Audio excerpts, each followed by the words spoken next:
All right, now we're going to look at number 4, where we're going to state the domain using interval notation. This is going to be where we have to take our function rule and kind of figure out where it doesn't work. So here we know that we've got a square root on a, and what's under the square root has to be positive because we're living in the world of real numbers right now.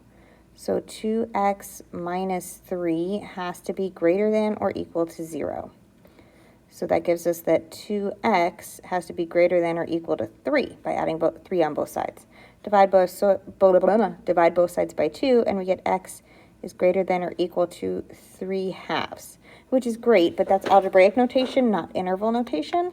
So what that tells me is that 3/2 is the smallest it can be, all the way up to infinity. So that's our interval notation there.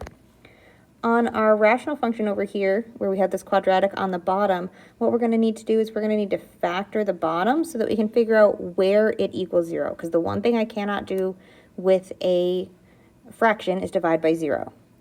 So we're going to go ahead and see what multiplies to make negative 24 and adds to make negative 2. That's going to be a 6 and 4, and we need the negative 6 right there. So this can be rewritten as x over x minus 6, x plus 4.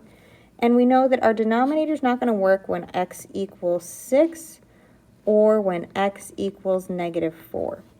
So our interval notation for that is going to be everything from negative infinity up to negative 4, but not including negative 4.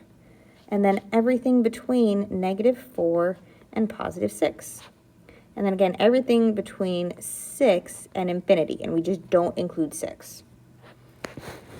For part C over here, we're looking at this picture, and we're looking for our domain. Our domain starts at negative 3, and is going to go to positive infinity, and negative 3 is included. This arrow is headed off to the right. It's just going down a lot faster than it's going to the right.